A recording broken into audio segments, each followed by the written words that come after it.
Welcome back to Talking Law TV, and we're here with our first segment. It's Christie Register, and answering the question, how can filing bankruptcy affect me as a homeowner? Hey, Michael.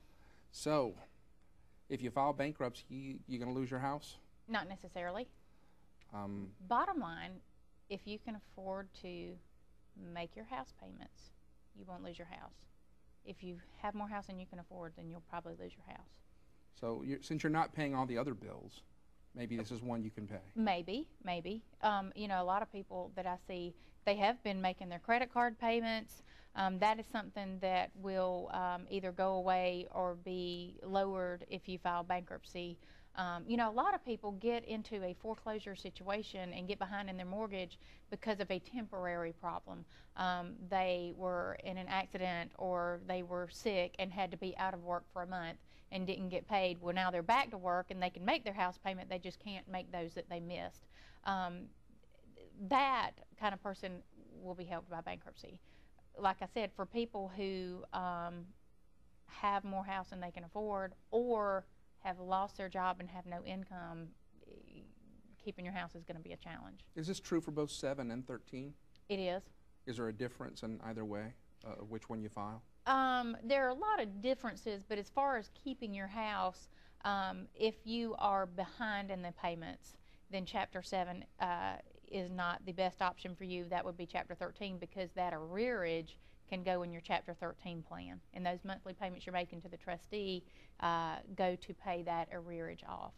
Okay. If you're current on your house payments, then you may have the option of doing either 7 or 13. Okay. And can you at just some point just surrender the house and go, here are the keys? Yes, you can. And then if you're in bankruptcy and you get a discharge, whether it's from Chapter 7 or Chapter 13, and you surrender your house, they cannot allege a deficiency balance against you. So, for example, if you owe $200,000 on your house, they can only sell it for $150,000.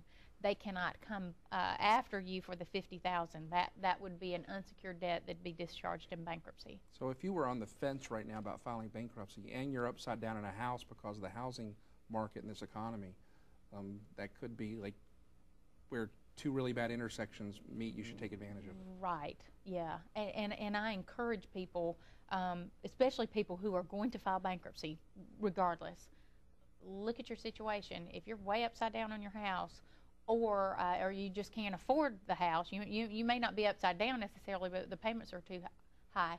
Or if you've got a vehicle, I'll see people and they're $20,000 upside down in their vehicle. Get out of it. Now's the time to do it. So certainly, you know, I look at bankruptcy kind of like having surgery. If you're going to have surgery, get fixed. You know, get all the problems that you have, remedy that so you'll be healthy once that bankruptcy process ends. Okay. Sometimes that can include getting rid of a house or a car. Some people decide to keep it. Do you see some people that just try to hang on to a house no matter what? Yeah, I do. And I always remind myself, don't minimize. This is the people's home.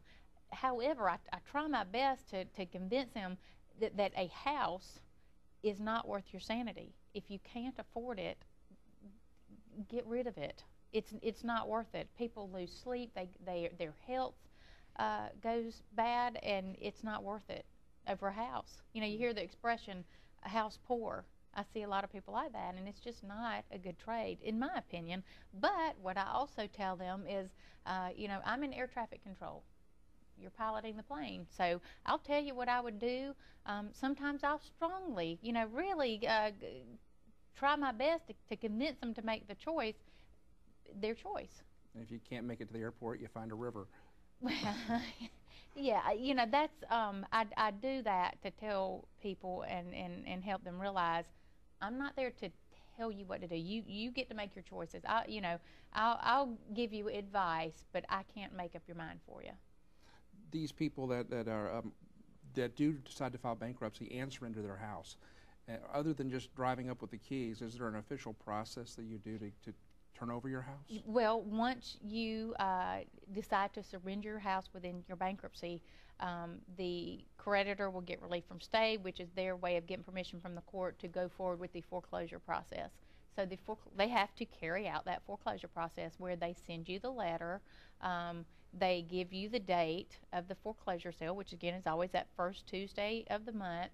They advertise for 4 weeks in the newspaper, and then they conduct the foreclosure sale.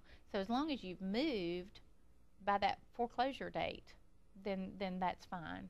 And then, unlike the people in Texas and Florida, you should leave the refrigerator and the air conditioner and not strip the house. Most people expect that that's part of the house. If you had a chandelier that you brought into the house, then I think you can take your chandelier.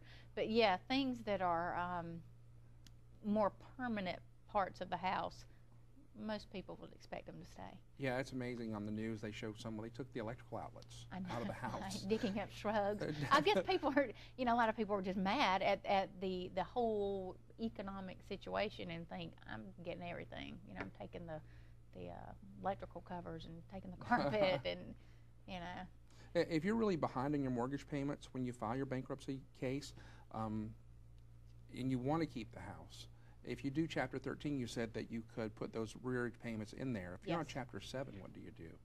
Chapter 7, it probably wouldn't work. So if you want to keep your house and you've got a substantial arrearage that you can't cure within a few months, then you need to do Chapter 13. Because if you do Chapter 7, your case is going to start and finish pretty quickly, and they're going to be right there saying, okay, you get caught up or we're going to foreclose.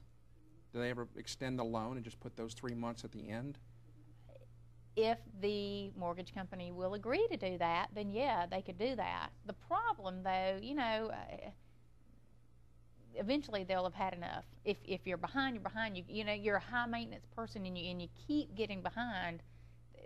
They just finally say, okay, we need to foreclose. Okay, and if you do it that way, not that way, but you go back and you did the Chapter 13, you put your arrearage payments in the rear, and you've filed your bankruptcy, when do you start making house payments again? The following month. Which is essential. Your regular due date, same mortgage, same everything? Yeah. You keep making it directly to the creditor, and that you have to make those monthly payments in order to keep your house. A lot of people think that if you're in bankruptcy, you don't have to make your mortgage payments, which is totally not true. Now, wasn't there some new legislation or something with mortgage reform?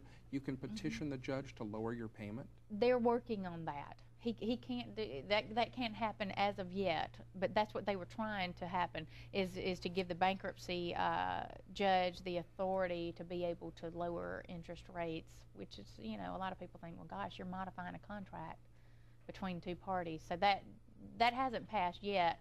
There has been legislation that has strongly encouraged and given incentive to lenders to modify loans or let people refinance with better terms, lower payments. Okay. Well, thank you, Christie. If you have any questions about mortgage loans, bankruptcy, or any other legal matter, you can give Christie a call at her office through our website at 888-2037-LAW or through the TalkingLawTV.com website, or for your mobile phone at mtalkinglawtv.com. We'll be back with more right after this.